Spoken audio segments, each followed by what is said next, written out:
Muy buenos días. Hoy continuamos tratando el tema ciclemia, un tema muy extenso por dos razones. Primera, es una enfermedad muy frecuente y es una enfermedad muy importante. Vamos a pasar a describir algunas de las complicaciones que faltan y después nos ocuparemos del tratamiento.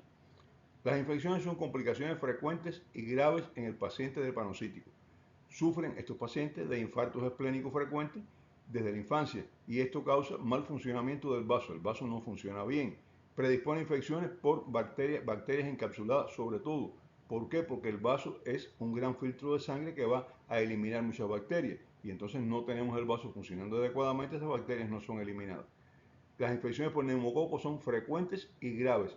Se recomienda que todo paciente drepanocítico ciclémico esté vacunado contra el neumococo.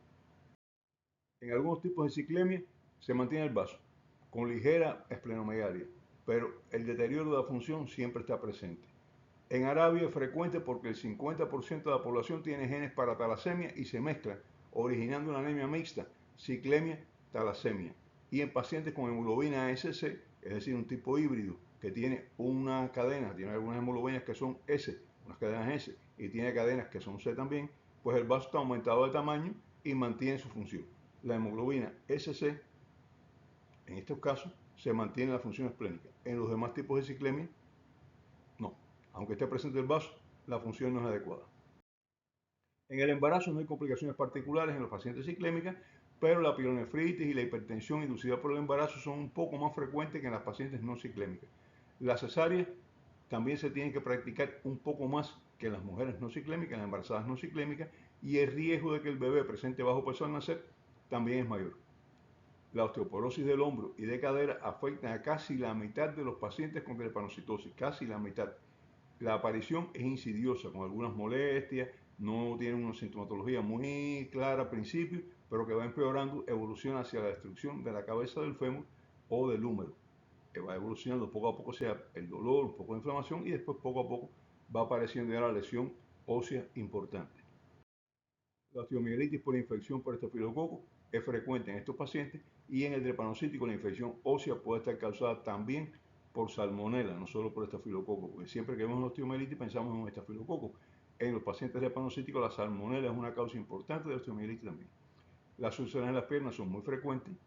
El priapismo, erección dolorosa y mantenida del pene, es una señal de enfermedad vascular severa. Paciente ciclémico con priapismo es un paciente con lesiones vasculares importantes. Las lesiones hepáticas pueden tener varias causas. Por ejemplo, éstasis de bilis intra y extrahepática, colestasis. ¿Por qué aparece esto? Por la lisis de los glóbulos rojos libera gran cantidad de bilirrubina y esta bilirrubina a veces no da tiempo a eliminarla completamente por el hígado y se acumula. La hepatitis viral es frecuente. La cirrosis hepática, producto de todas estas complicaciones, también se ve. La hipoxia del hígado por los infartos hepáticos también es una complicación. Los infartos hepáticos, bueno, también son complicaciones. El secuestro hepático, que ya explicábamos que es obstrucción de los pequeños vasos sanguíneos que hace que la sangre que entra al órgano, en este caso al hígado, no le es fácil salir y se acumula. Y esto produce incluso disminución del volumen de sangre circulante.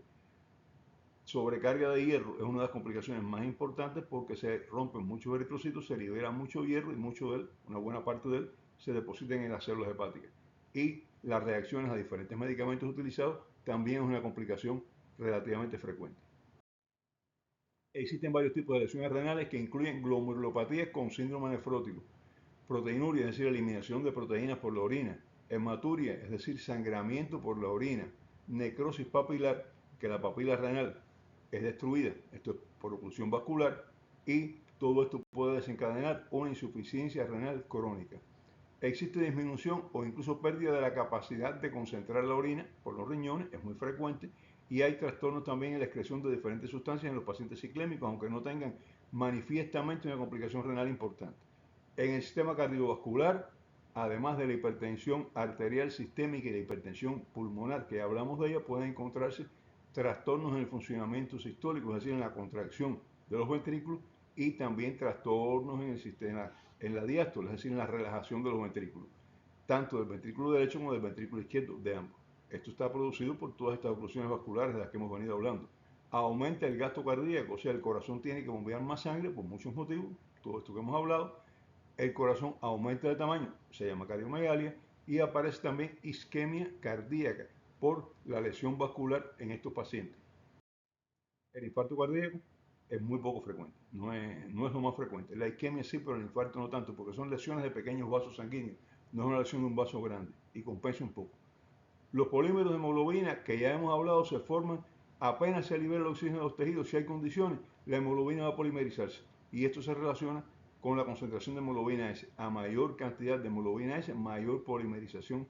Recuerden lo que es la polimerización, ya hemos hablado de ella, que una molécula de hemoglobina se une a otra molécula de hemoglobina y van a formar polímeros, moléculas largas de proteína. La anemia, la oclusión vascular, la inflamación del endotelio vascular, la disminución de la concentración de oxígeno local resultante de todo esto, la liberación de mediadores inflamatorios, el distrés endotelial con especies reactivas de oxígeno, el aumento de la viscosidad de la sangre. Todos esos son los mecanismos que causan los síntomas y las complicaciones en los pacientes ciclémicos. Los hemos visto en la fisiopatología, ahora los mencionamos todos. El diagnóstico no es difícil. Diagnosticar a un paciente ciclémico hay que tener en cuenta el cuadro clínico de la anemia hemolítica con eritrocitos normocíticos y normocrómicos y que si hay deficiencia de ácido fólico pues pueden ser macrocíticos. Pero estos eritrocitos también van a tener formas muy características, ya hablamos de ellas, la forma en platanito, media luna, os, como se le llama también, y va a tener también eritrocitos con condensación porque tiene hemoglobina adentro que ha formado polímeros. Esto se hace mirando, o sea, se lo diagnostica mirando la lámina periférica. También el hierro sérico y los depósitos y la ferritina y la transferrina están elevados. Hay un aumento de la bilirrubina indirecta y si hay lesión hepática, pues también puede aumentar la bilirrubina directa. Hay aumento de los reticulocitos, como en todas las anemias hemolíticas, aumento de la HDL, una enzima deshidrogenasa láctica, que también es característico de las anemias hemolíticas, las lesiones tisulares, y hay aumento de las transaminasas hepáticas. En el frotis de sangre, los herpanocitos que ya hablamos, pero también puede haber células endianas y no quiere decir que sea una talasemia ni una combinación. También la ciclemia puede producir a veces células endianas. La cromatografía líquida de alto rendimiento, donde se puede hacer, o la electroforesis de hemoglobina, donde también se puede hacer, nos va a mostrar los diferentes tipos de hemoglobina en estos pacientes. Tratamiento. Se puede y se debe indicar ácido fólico a 1 miligramo por día si la dieta es insuficiente, pero si la dieta es suficiente no es necesario administrar el ácido fólico. La hidroxiurea es el único medicamento aprobado para el tratamiento de la ciclemia. Esto es muy importante, hidroxiurea. ¿Por qué la hidroxiurea? Porque la hidroxiurea aumenta los niveles de hemoglobina fetal y por tanto disminuye los niveles de hemoglobina S. Ya hablamos que la hemoglobina fetal, bueno, pues no tiene hemoglobina S, no puede tenerla, porque lo que tiene son dos cadenas alfa y dos cadenas gamma, no tiene por qué tener hemoglobina, no tiene nada que ver con la hemoglobina S, ¿no? Y por tanto, si nosotros conseguimos aumentar los niveles de hemoglobina fetal en un paciente ciclémico, esto quiere decir que va a compensar las lesiones, la cantidad de hemoglobina S que pueda tener. Las complicaciones necesitan tratamientos bien dirigidos y que en los países donde la ciclemia es una enfermedad frecuente están protocolizados. Si hay un protocolo, eso lo hay que hacer. Las crisis dolorosas son la complicación más frecuente en el paciente ciclémico y aunque muchas veces no revisten gravedad, es importante identificar el riesgo y las necesidades en cada paciente individualmente. Lo primero, decidir si el tratamiento puede ser ambulatorio o tenemos que internar al paciente. No todos los pacientes tienen que internar, pero si existe el más mínimo riesgo, debemos hacerlo. La intensidad del dolor y la duración son factores a tener en cuenta para el internamiento. Dolor intenso o dolor que dura varias horas y hasta días justifica perfectamente bien internar un paciente. Otro aspecto es que por lo general cada paciente tiene un patrón doloroso, un estereotipo doloroso y el dolor se repite en las mismas zonas y más o menos con la misma intensidad siempre. Cuando un paciente dice que esta crisis no es como la que yo tengo siempre, piensen que puede haber una complicación y eso también justifica el ingreso del paciente. También tenemos que tener en cuenta si el paciente ya está siendo tratado para esta crisis dolorosa ambulatorialmente y no ha resuelto. Porque en ese caso quiere decir que el tratamiento ambulatorio no resuelve el problema y hay que ingresarlo. Estos son los motivos principales para valorar ingreso de un paciente con una crisis dolorosa. Otros criterios a tener en cuenta es si presenta taquicardia excesiva, si la fiebre es superior a 38,3 grados centígrados, si tiene cifras muy elevadas de leucocitos porque puede ser un indicador de infección o un indicador de lesión vascular importante. taquicardia, fiebre, leucocitosis son parte de la crisis dolorosa, pero cuando son excesivas nos están indicando la presencia de posibles complicaciones. Y entre ellas, bueno, ya decía las infecciosas, pero también la necrosis ósea. Muy importante porque ya también había dicho que muchas veces no tienen muchos síntomas locales que van apareciendo insidiosamente hasta que ya existe una necrosis importante y estos pacientes pueden tener esta situación, un aumento exagerado del leucocitos, un dolor intenso, fiebre superior a la habitual y taquicardia, y entonces nos está indicando que puede haber una necrosis ósea, tenemos que buscarla. La disminución de los valores de hematócrito señala la posibilidad de una crisis hemolítica, una hemoglobina, o sea, un paciente de drepanocítico con un hematócrito bajo, tenemos que pensar en esta posibilidad. Y la disminución de las plaquetas indica la posibilidad de secuestro en órgano, es lo más probable, o lo que es mucho peor y mucho más grave, una crisis aplástica, que es otra de las crisis que pueden producirse en el paciente ciclémico. La disminución de la concentración de oxígeno, hipoxia, en la gasometría o medida por un oxímetro de pulso, y alternativamente las señales clínicas de hipoxia como la hiperventilación son de gravedad. Paciente hipóxico, paciente hiperventilando, ciclémico, es una señal de gravedad y desde luego hay que internarlo. La disminución de la presión arterial, hipotensión arterial, un signo de alarma importante. Si en la radiografía de tórax aparecen infiltrados pulmonares que no se encontraban en radiografías anteriores, también está hablando de complicaciones importantes.